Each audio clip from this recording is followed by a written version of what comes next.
All right, gonna do this again. Yesterday was fun.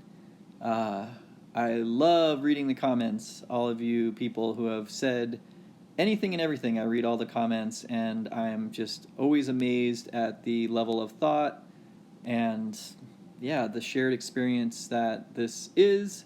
And so I'm just gonna keep going. I really appreciated the encouragement. I I know I'm a little dramatic. I know that I'm making making certain aspects seem larger than they are. I wanted to pull on some of these threads a little bit more today. I wanted to talk about failure a little bit, and I want to talk about emotions because today in the Crypto Garden, uh, there was some talk about Stoicism and emotions being toxic, and I just want to share, for what it's worth, some of my experience with emotions. Um, yeah, because I think it's valuable. It was very valuable to me. I feel like I've grown a lot in that realm in the last year. And so I'm just going to kind of doodle and I'm going to kind of tell some story and I'm going to just work through some of these thoughts that I'm thinking. So, with this concept of failure, if you had had these conversations with me even a year ago, I would have a very different thing to say. Even though the company that I started ended up sort of in a difficult place, and I haven't told much of that story because I don't know, it evokes emotions, things like anger, frustration, tiredness. But we had after 9 years of running this company, we had some people on the inside maneuvering to sell the company. And at one point, I was looking at a multi-million dollar kind of deal on the table, and that was all peachy. It was really hard to separate myself from that company though, because at that time, even when we were going to sell it, I didn't want to sell it. It was like my baby, and I didn't believe necessarily that the people that we were selling it to really understood what we were doing.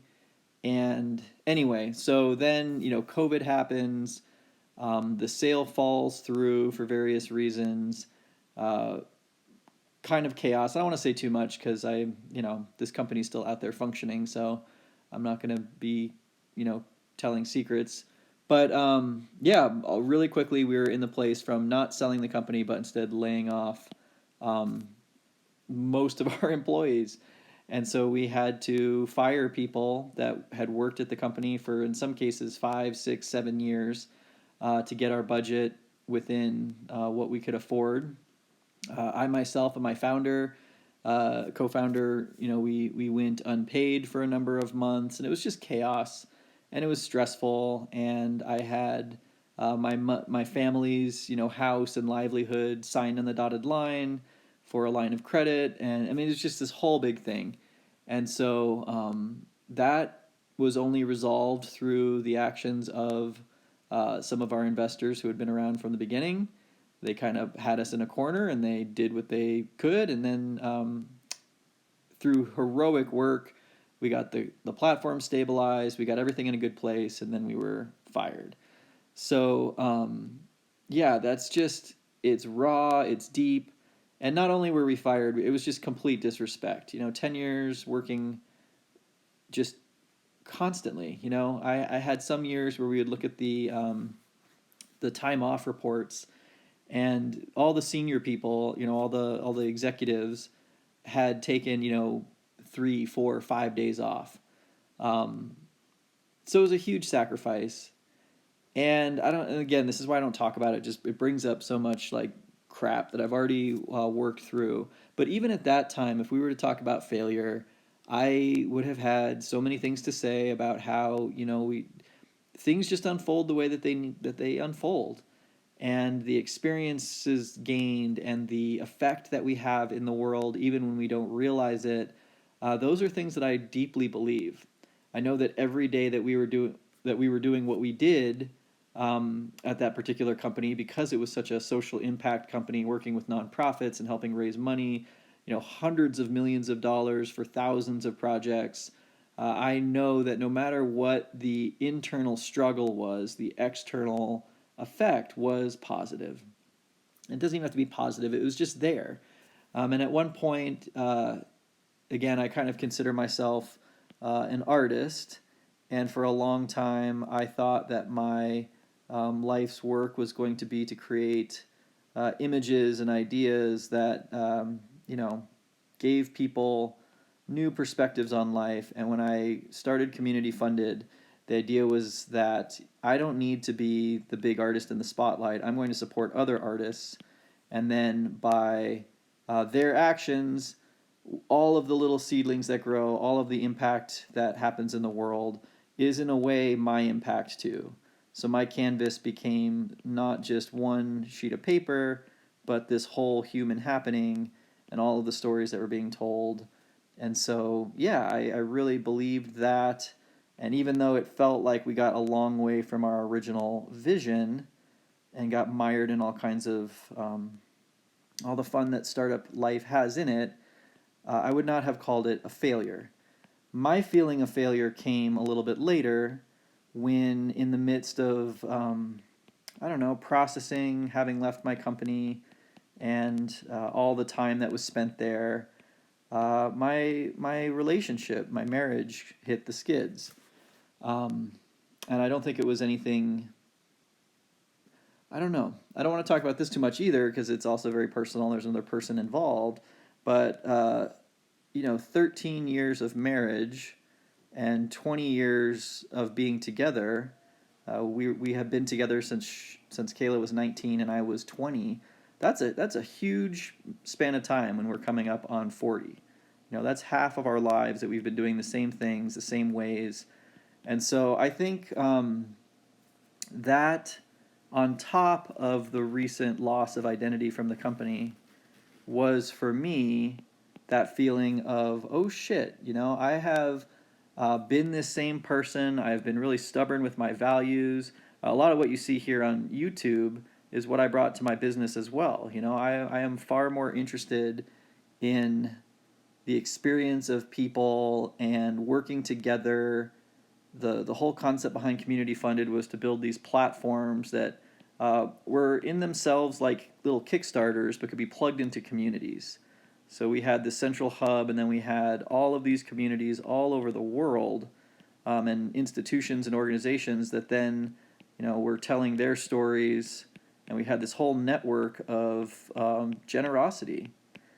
And I think that there was a lot of things that we did in our business that were probably more serving that vision than we were sharing or serving our stakeholders at certain points in time. But that was that. And so, my feeling of failure was just this, holy shit, I have worked so hard, I have stuck to my values this whole time, and now I don't have anything. I don't have anything to show for it. I felt like I was losing everything all at once. I thought I was going to lose my family. I thought I had already lost my business, and it was so hard to get back up and go out in the world and do anything with that level of uncertainty. And, I think people assume that I lost a ton of money in crypto. I didn't. I made decent amount of money. I've been kind of living off of it. I've been, selling off more and more and more just as I'm in this period of figuring out what's next. But, my failings are just this general feeling that I was on this timeline and I was always looking at the future with just complete confidence and optimism that my brain and my heart and these things were going to carry me to the place that I wanted to be. And I found myself on this broken, fractured timeline where my partner, whom I just loved, and I had to in this period actually rediscover that love. That's the next part that I want to talk about, these emotions, because for me this failure was this self-image. It was just, I thought I had it all figured out. I had all of this philosophy, all of these experiences. I was participating in my business, in my relationships, and then one day I just found myself on the other side of the looking glass, and all of the things that I had done over years and years and years seemed to add up to this place where I was a loser. I was losing everything, and I couldn't even bring myself to go out into the world and to do anything that was next. And so I want to talk a little bit about emotion and Stoicism and some of those ideas, because at the time that I really got into hot water with my marriage, I felt like I was cut off at the waist. I felt like I just did not have access to half of my body, and it was a weird kind of sensation. Was my pen gonna die? I'll plug it in. Oh, there we go. It was a weird sensation, but I chalked it up to age. I thought I was just getting older, and I just didn't have any sensation below my waist, if you can imagine what that's like. And I just felt disconnected. I felt like my own vitality and my own livelihood and those things, I had kind of run my course. And this was just maybe this is just what it means to be, a hyperactive kid facing, 40 years old. But that feeling, that sensation of not being fully present or connected. I, at the time that I started working through some of the relationship stuff with my partner, wow, that's a tiny head on a big body. I just felt like there was this like severed spine effect, that I didn't have access to a lot of these places of emotion. I knew that I should feel something, but I was just so far gone that I was all logic.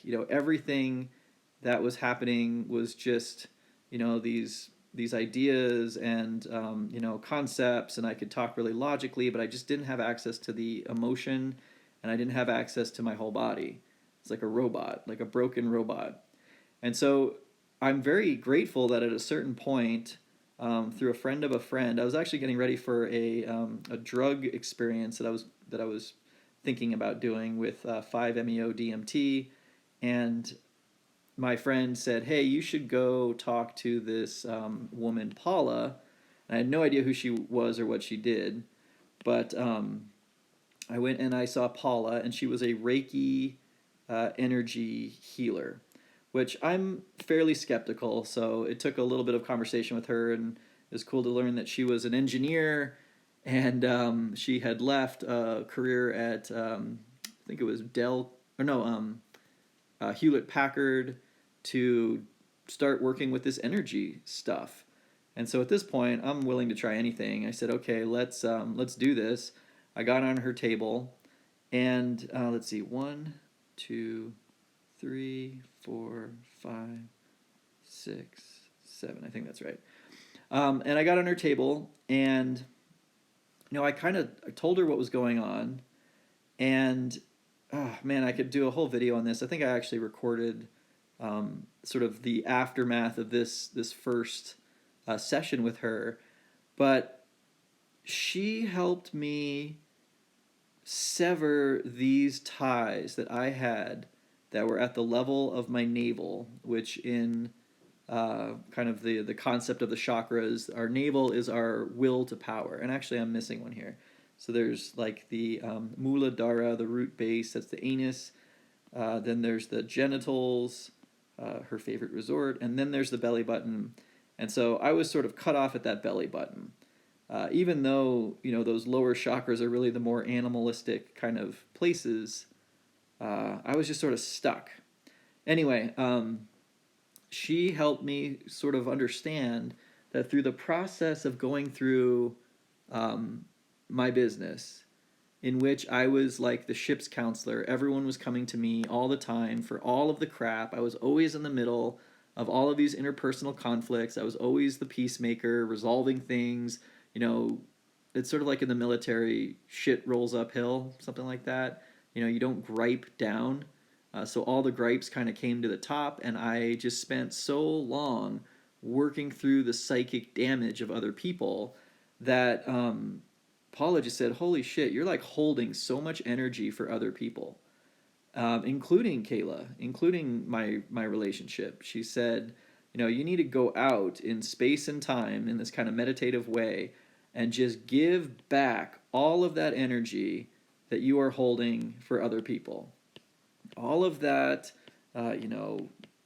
whatever it was, just years and years of just holding all this energy and even holding on to that feeling of failure, that feeling of disappointment, the resentment, all of that stuff, just putting it back, giving it back, getting rid of it.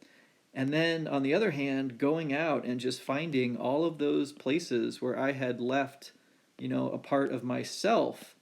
I had left energy with other people. I was giving other people my power or my energy to hold and to bring that back.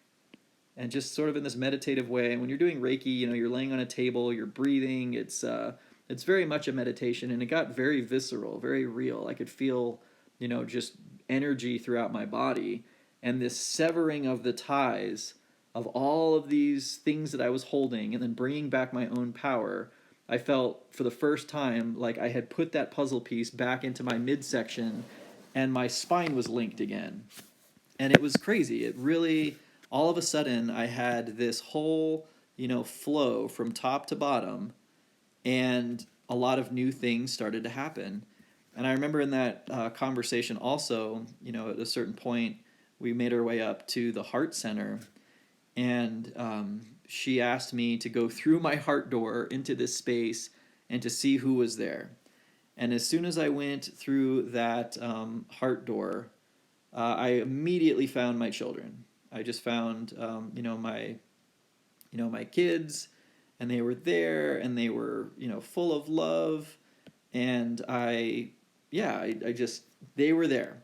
And then I found, family members and friends and all of these people, and it was kind of crowded in there. I had all of these people that were in my heart center, and I looked, and even though this was in the midst of some of the stuff that was going on with Kayla, I looked and I couldn't find Kayla. And it scared the shit out of me. Oh my God, she's not there. And I told that to Paula, and she said, "That's bullshit. You love her, you've been with her, she's there, look harder." And so I realized that she was there, but she was on the other side of my kids, of all of this stuff that had sort of grown in between us. It was almost like, the way that it really felt was like these trees that we had planted, these children, and then our house and our jobs and all of these things, this forest of beautiful stuff. We were just on other sides of it. She was on one side and I was on the other, and I had to look through my kids. I had to look through work. I had to look through all of these things to see her, but there she was. And the thing again, I'm talking about emotions, and this is sort of, I know this is kind of weird and kind of a strange story to be relating, but what ended up happening was after this this session, and actually during this session, I cried hard, and I typically don't cry. Like, I don't think I have really cried since I was maybe in college, or my grandma died, and even that was sort of like a small thing. I had many friends die in high school, so there was a lot of crying then, but I think just over time there's that callous, effect on our emotions. And so all of a sudden, not only did I have my spine, connected, I now had these sources of emotion that were bubbling up, and it felt like waves. It would just like wash up into my brain, and then my brain would have to like understand and package and process. And I called it, at one point, it was like emotional alchemy. Like I just had all this raw feeling that was coming up, that was all repressed and capped and held down and domesticated. And then all of a sudden, boom, here it was. These feelings for the people that I love, these feelings for Kayla, these, feelings of appreciation and whatever it was. And a lot of hard feelings too. And it would come up from these centers, from the heart, from the stomach, from all these places. And then my brain was doing the best that it could to try and, compartmentalize them, to understand them, to think about them, to talk about them. And so I got into this place where, thought, emotion would come up, and then thought would try and deal with it, and then there'd be another round of emotion about the thoughts. And it was a challenging place. I'm not going to lie. I'm not going to say like this is something that we all need to be doing all the time. But for the time and the place and the stuff that I was going through, it was profound for me to be able to access my emotions. And I don't think that my partner and I, Kayla and I, would have made it through the other side had I just gone to the caveman voices that I was initially greeted with when all of these things started coming to a head. I knew that the things that I had to do were to just, slow down, to feel my feelings, to go into this, to not run from it, to not get angry about it, to not, to just be with it. And I started to see my whole life in a completely different context. And I started to see how this self-image that I had that was so strong, so confident, so just based on my abilities, and I could always flow through the situation, and I'm physically capable, all of this stuff, I started to see how I was missing a lot of the other things that were happening in my life. And I suddenly had to reorient myself to an entirely new timeline. The past that I thought I had lived was suddenly different. And what am I getting with all this? I don't know. I just, these are the things that behind behind the crypto videos, behind everything else, I've been sort of working through this year. And I'm now at a place where I do feel that it can be difficult to be swimming in so much emotion all the time.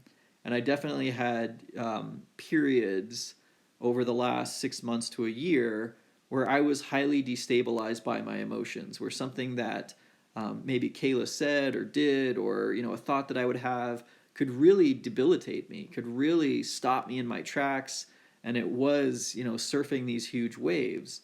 And the waves, they started off really big, and then they kind of started getting smaller and smaller, and easier to kind of to work with because I'd had those experiences before, etc. So what am I getting at? What's the point of any of this?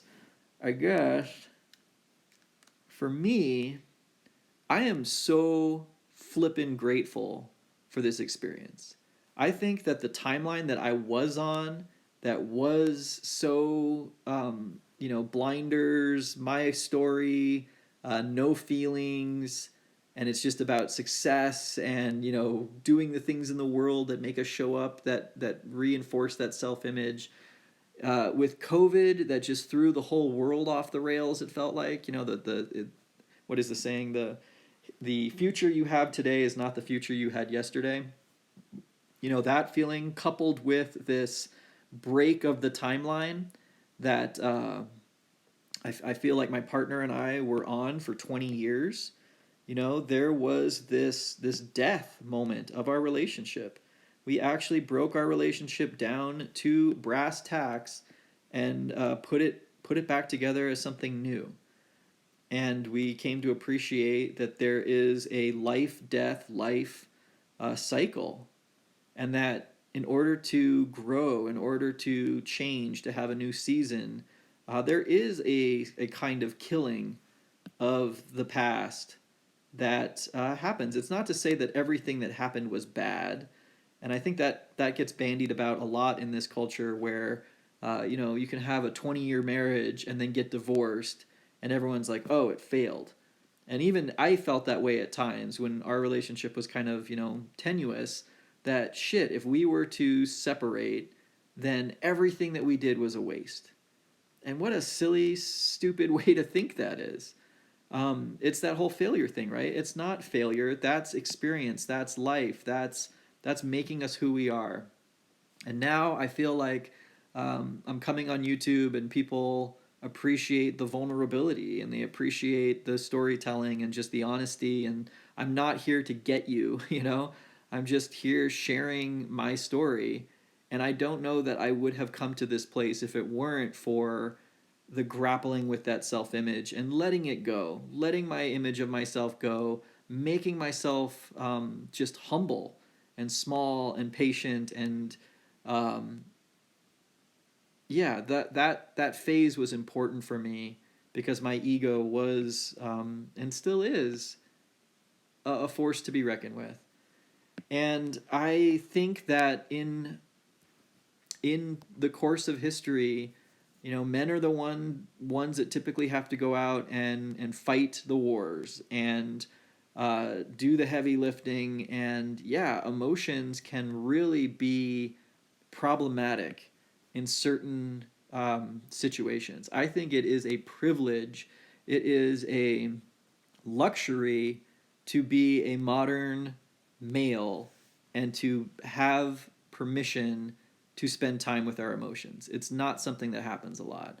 I was even hanging out with my dad a couple days ago, and it's challenging for me to have conversations with my dad. We don't generally go very deep. It's usually the news or projects we're working on or whatever else. And then he got really emotional about a World War II story about a fighter pilot, surviving in these heroic situations. And I saw him get teary-eyed talking about, how the grandchildren and children, all came from this really miraculous moment where someone saved someone else. And he got, emotional, something I rarely have ever seen my dad do, and something that I had rarely ever done. But I don't think it's bad. I think that our emotions are half half of us. We've got this brain that's able to analyze everything, and we can be stoic, and we can kind of rationalize everything away. But this deeper well of feeling is something that can't be stopped, and you either find ways to let it flow, and you find times and places where you can let that come up, and you can just sit with it, and you can sort it out, and you can maybe talk to someone, or whatever form that takes. But if you don't, I believe this, if I had not found a way to let those things out, they would still be in me, and they would probably be wrecking me from the inside. And now I just feel like this conduit where I can express myself, I can be present with people. I'm working on that self-acceptance. We're going to talk about that in another video. That's sort of like the big the main event. A lot of these little stories I'm going to tell in the interim are leading up to this self-acceptance story, because that is truly challenging. Yeah, so I don't know. I don't know if this is valuable or not, and I always get to this part where I have to rationalize what I've done, or I don't know. This is what's going on, and I like drawing, I like talking, I like sharing, and I love seeing what people have to say and how this relates to their own experience. I don't think I'm alone at all being in this culture where we have repressed so much. We've repressed the female power. We've even repressed the masculine, so that we've got these really distorted images of who and what we're supposed to be. And if ever there was a time to say, you know what, it's worth it in this lifetime to spend some time thinking about these things, experiencing these things together, I think these are the conversations that rebuild relationships, that rebuild self-image, that rebuild and give us purpose. And I am very grateful for everything that has happened. It was not a failure. My looking at the timeline, like I talked about in the last little video, creating these alternate timelines by trying to, in our minds, affect the past, that's how the idea of failure comes up. But being present, being comfortable with who and what we are, and having our emotions, and that doesn't mean you just curl up in a ball and you don't go out there and you don't fight when you need to fight, and you don't do what you need to do, but just that is also a powerful aspect of ourselves. And I encourage us all to continue sitting with it, to continue the open conversation, and let's just keep moving. All right, that's that. I'll talk to you next time. Cheers.